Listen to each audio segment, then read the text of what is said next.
Muy buenos días, conejitos preciosos y esponjositos del bosque encantado, hijos de Adán y Eva. El día de hoy, en la cuarta clase de Literatura 1, veremos el tema de las figuras literarias, mejor conocidas como figuras retóricas. Pero antes de comenzar, demos un breve repaso de la clase anterior. En ella vimos las diferencias entre el lenguaje cotidiano y el lenguaje literario. Recordemos que el lenguaje cotidiano es la forma de hablar que usamos todos los días. No vamos por la calle diciendo qué bello el astro que alumbra sobre la faz de la Tierra en la alborada del universo. Decimos, qué bonito día soleado. Jajajaja, sí, cómo no, sobre todo en Monclova. El lenguaje literario es utilizado específicamente cuando nuestra intención es cautivar a otra persona, haciendo uso de la función poética del lenguaje, la cual, como vimos en la clase anterior, es una forma en la que nos comunicamos con un objetivo estético, para despertar emociones y sentimientos en otra persona. Y para utilizar un lenguaje literario efectivo, que suene bonito y melodioso, nos valemos de las figuras retóricas que son el tema del día de hoy. ¿Pero qué es eso de las figuras retóricas? ¿Qué son o con qué se comen?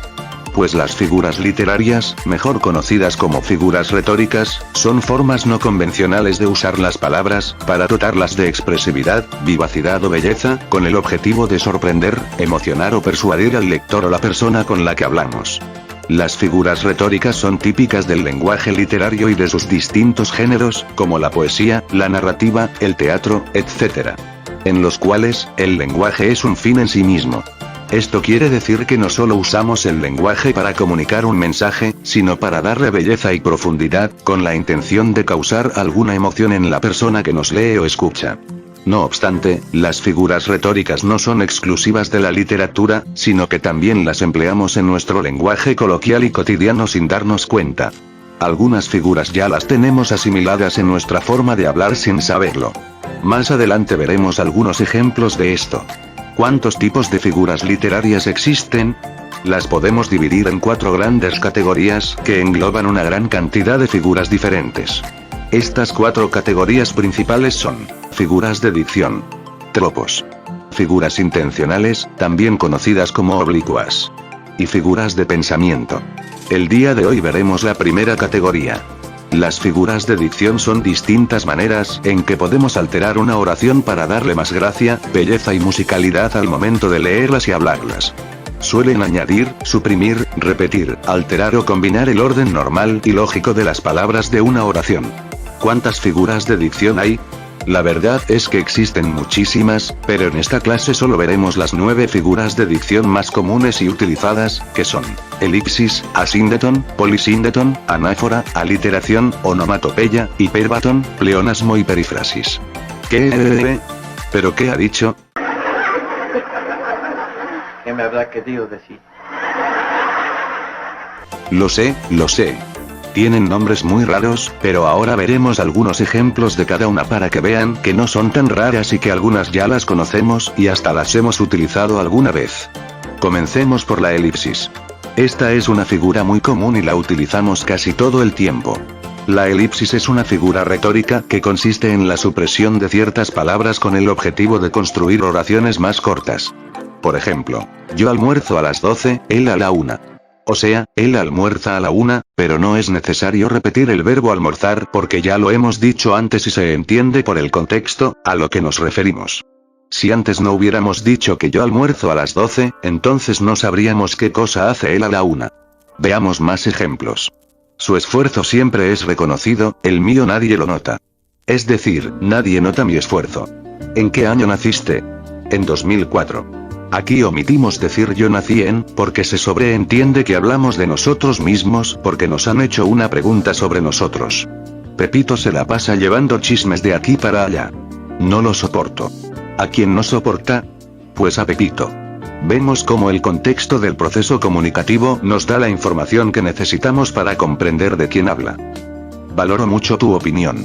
O sea, yo valoro mucho tu opinión. El verbo valoro está conjugado en la primera persona del singular, por lo que sabemos que nos referimos a nosotros mismos. Más vale pájaro en mano que cientos volando. ¿Cientos de qué? Pues cientos de pájaros. Ahora veamos el asíndeton. Se trata de una figura retórica que implica la omisión de conjunciones o nexos entre los elementos de una oración. Veamos el siguiente ejemplo. desmayarse, atreverse, estar furioso, áspero, tierno, liberal, esquivo, alentado, mortal, difunto, vivo, leal, traidor, cobarde y animoso. En este poema de Lope de Vega, se omite el uso de la conjunción y, que se sobreentiende por el uso de las comas. Solo la utiliza al final para indicar que ya terminó la lista de cosas que tenía que decir. En realidad sería: desmayarse y atreverse, estar furioso, y áspero, y tierno, y liberal, y esquivo, y alentado, y mortal, y difunto, y vivo, y leal, y traidor, y cobarde y animoso. Pero seguramente a Lope no le gustó mucho cómo se escuchaban todas esas Y y las quitó. Eso se llama asíndeton. Teníamos todo, poco, nada. O sea, todo y poco y nada. La vi, sonreí, callé, huí. En lugar de, la vi, sonreí y callé y huí. Pasan las horas, los días, los meses, los años. En vez de pasan las horas y los días, los meses y los años. Llegué, llegó. Miré, miró. Sonreí, sonrió. Esta sería: llegué y llegó. Miré, miró. Sonreí y sonrió. Ahora veamos el polisíndeton, que es justamente todo lo contrario al asíndeton.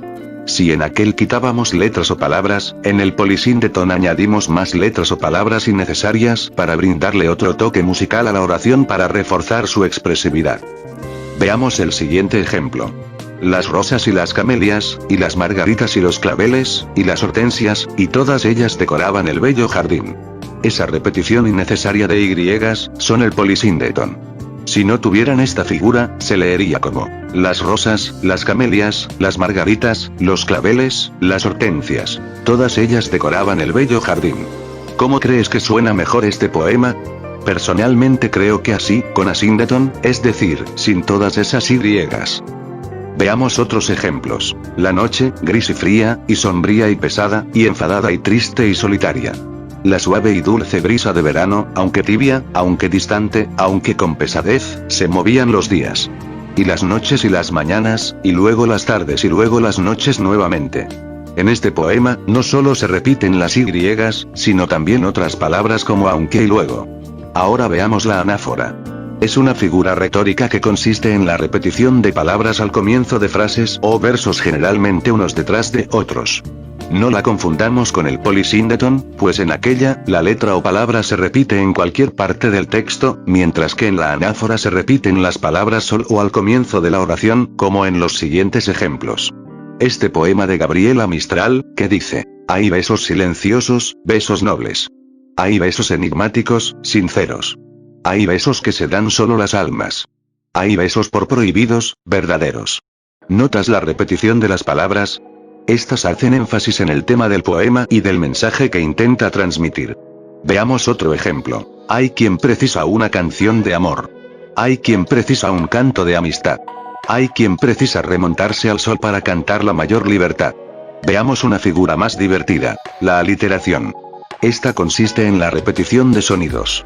No de palabras, solo de sonidos, como veremos en los siguientes ejemplos. El más clásico es el de: 3 tristes tigres tragaban trigo en un trigal. En este trabalenguas, se repiten constantemente los sonidos de R. Otros ejemplos serían: bajo el ala leve del leve abanico. Vemos que repiten los sonidos L y B. Sonaban suavemente sus sabias palabras. Aquí se repite constantemente el sonido de la S.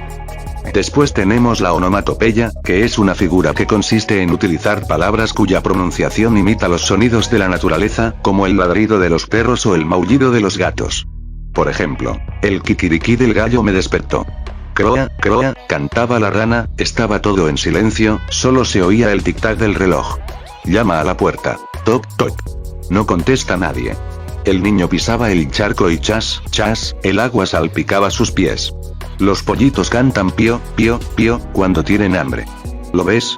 Ya conocías muchas de estas figuras retóricas, y hasta las utilizas en tu lenguaje cotidiano, solo que tal vez no sabías cómo se llamaban.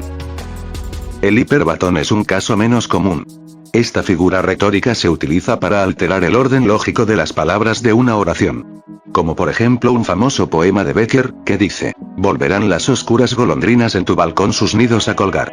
Si nos damos cuenta, el orden de esta oración está todo alterado y por eso suena tan raro y difícil de comprender al principio, pero si tratamos de ordenarlo de forma lógica, nos queda una oración tan simple como: las golondrinas negras volverán a colgar sus nidos en tu balcón. Ahora es mucho más clara y entendible, ¿verdad? A veces en nuestro lenguaje cotidiano decimos frases como: si mal no recuerdo, cuando el orden lógico de esta oración sería: si no recuerdo mal. Recordemos que el orden lógico de una oración es sujeto, verbo y predicado. Pero el hiperbatón nos deja jugar con este orden, alterando todo. Entonces primero ponemos el verbo, luego el predicado y al final el sujeto, o cualquier otra combinación que no sea la lógica. Bebé Yoda también habla con puros hiperbatón. Algunas frases que ha dicho son: difícil de ver el futuro es.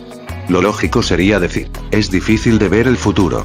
O también: la muerte una parte natural de la vida es, cuando normalmente diríamos: la muerte es una parte natural de la vida.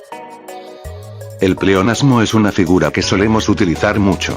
También se le llama figura de redundancia, porque consiste en repetir palabras innecesarias en una frase para intensificar su significado. Como por ejemplo: lo vi con mis propios ojos. Es obvio que si viste algo, fue con tus ojos, ¿no? O: lo he pintado con mis propias manos. Se salió para afuera. Ni modo que se salga para adentro, ¿verdad? Jajaja, en la poesía funciona mejor, como: temprano madrugó la madrugada. Es evidente que madruga temprano, pero en el lenguaje literario suena mejor. Porque, ojo con esto, utilizar el pleonasmo en el lenguaje cotidiano, es considerado como un vicio del lenguaje, es decir, que su uso es incorrecto y que suena mal. Por último, veamos la perífrasis. También conocida como circunloquio, consiste en utilizar de manera abusiva, más palabras de las necesarias. Es decir, hacer un rodeo innecesario con las palabras para tratar de dar a entender algo que pudiste haber dicho con muchas menos palabras. Como por ejemplo: Pepito hizo acto de presencia. Hubiera sido suficiente decir Pepito asistió. Lo pongo en duda, en lugar de dudo. Dieron comienzo los Juegos Olímpicos, en lugar de comenzaron. Se echó a llorar cuando supo que no aprobó el examen, en vez de simplemente lloró. El sol fue el protagonista del día, para decir que no llovió. O: estoy en condiciones de lograrlo, cuando simplemente pudimos haber dicho: puedo hacerlo. ¡Sí! ¡Ey, acabo de obtener mi licencia! ¡Ey, obtendré la mía ahora! ¡Ey, lo dudo! Bien, te veo en el camino. Bueno, bebés. Eso ha sido todo por la clase de hoy. En la próxima seguiremos viendo más categorías de las figuras retóricas. Hasta la próxima. Adiós.